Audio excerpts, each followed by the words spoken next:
नमस्कार, म लक्ष्मी मेडिकल ल्याबदेखि राजन ढाकी।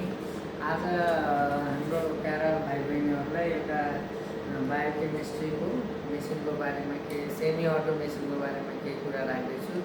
तपाईँहरू ध्यान दिएर हेर्नुहोला या सुन्नुहोला।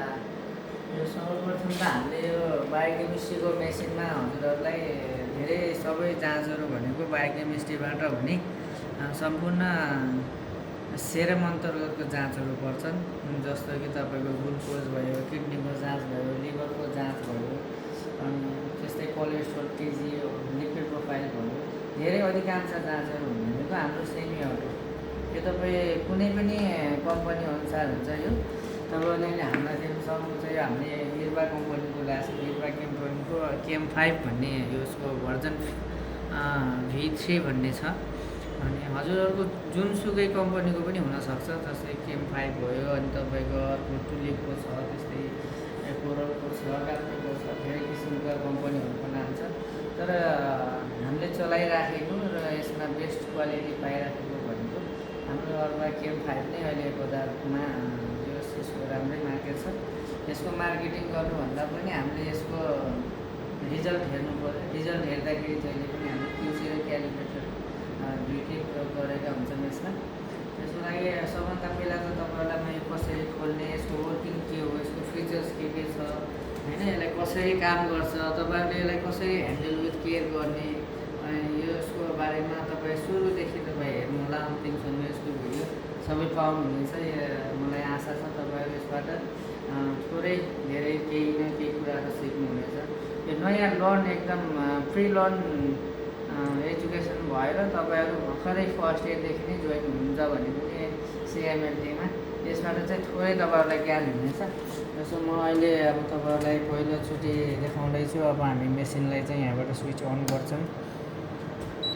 स्विच अन भयो। स्विच अन भइसकेपछि यसको सबै ब्याकअपहरू एकैचोटि यो मेसिनले ब्याकअप देखाइसकेपछि सबै हाम्रो यो चाहिँ क्लियरली जति पनि हाम्रो यो फिल्टरहरू छ यो सबैमा राइट क्लिक भएको हुनुपर्छ। किनकि हाम्रो त्यो क्लिक भयो भने नै हाम्रो मेसिन ठिक छ भन्ने यो मेसिनले चाहिँ जानकारी दिन्छ। अनि सर्वप्रथम यसमा धेरै कुरा छ। सबभन्दा 6वटा प्यारामिटर छ। जस्तो एकमा लेखेको छ रन टेस्ट। हामीले कुनै पनि जाँच अब सुगर लगाउँदैछौँ भनेपछि हामी 1 नम्बरमा रन टेस्टमा जानु पर्यो। अनि त्यसै पछाडि तपाईँको अर्को छ नम्बर 2मा टेस्ट प्यारामिटर भन्छ। यो टेस्ट प्यारामिटरमा तपाईँले कुनै पनि अब टेस्ट एड गर्नु छ, तपाईँको नयाँ रिजेन्ट आइरहेछ भनेपछि यसमा गएर तपाईँहरूले पुरै त्यो लिट्रेचर अनुसार तपाईँले यसमा टेस्ट प्यारामिटर्समा तपाईँ यसको फिट गर्न सक्नुहुन्छ। अर्को छ QC रिपोर्ट। यो QC रिपोर्ट भनेको एक त हामीलाई पहिलोचोटि भनेको यो कम्पनीबाट नै हाम्रो QC रिपोर्ट भनेर इन्जिनियरहरूले हामीलाई एउटा कागजमा लेखेर यो मेसिन झार्दाखेरि नै उहाँहरूले नै दिने गर्नुहुन्छ। त्यसको QC रिपोर्ट सबै यो मेसिनमै भित्र ब्याकअप भएर रहेको हुन्छ। जतिचोटि हामीले यसलाई अन अफ गर्छौँ त्यतिखेर नै यसले QC रिपोर्ट अटोमेटिक यसमा एड भएर आउने गर्छ। त्यो भयो यसको QC को इन्टरनल प्यारामिटर भयो। त्यस्तै गरी मेन्टेनेन्स 4 नम्बरमा। मेन्टेनेन्स भनेको हामीले अब कसरी मेन्टेनेन्स गर्ने त यसलाई धेरै कुराहरूको मेन्टेनेन्स छ। जस्तो कि हामीले अब यसलाई धेरै दिनभरिमै तपाईँको रन भइरहेछ मेसिन, मतलब कन्टिन्यू चलिरहेको छ भनेपछि यसलाई डिसिल वाटर हुन्छ, यसको वास बफर हुन्छ, तिनीहरू चिज खुवाएर यसलाई चाहिँ हामीले थोरै पनि यसलाई मेन्टेनेन्स गर्न सक्छौँ।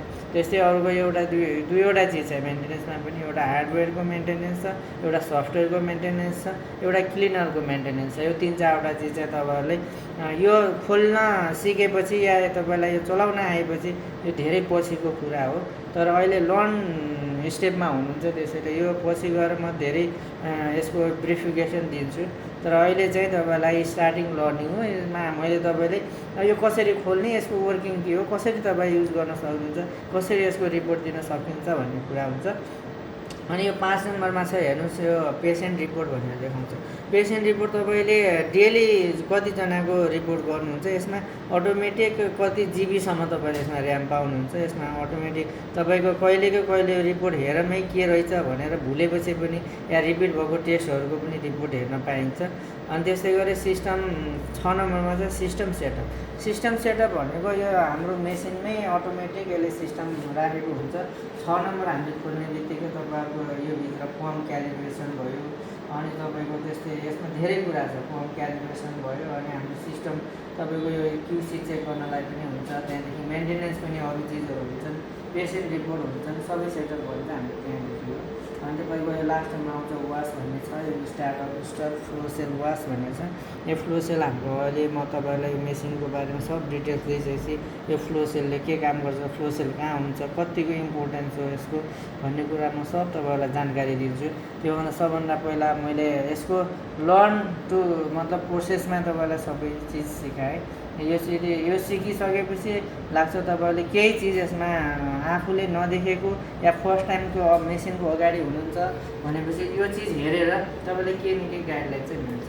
अब जस्तो अब हामीले अब टेस्ट खुवाउनु पऱ्यो, टेस्ट लगाउनु पऱ्यो, हाम्रो टेस्ट रेडी छ होइन। अब कसरी हामीले यसलाई मेसिनमा खुवाउने या कसरी रन गर्ने भन्ने कुरो हामी 1 नम्बरमा लेखेको छ रन टेस्ट। हामी पहिला रन टेस्ट भन्ने सिकाउँछौँ। 1 नम्बरमा गयो भने हामीले रन टेस्ट, यहाँ धेरै प्यारामिटरहरू छ जस्तै ग्लुकोजको प्यारामिटर भयो, कोलेस्ट्रोल, लाइपेज होइन, एचडिएल, ट्राइग्लिसराइड, युरिक एसिड, बिलिरुबिन, यो धेरै छ। योमा बायोकेमिस्ट्रीबाट जति पनि जाँचहरू हुन्छ यो सबै यसमा लगभग तपाईँ पाउनुहुन्छ यसमा है।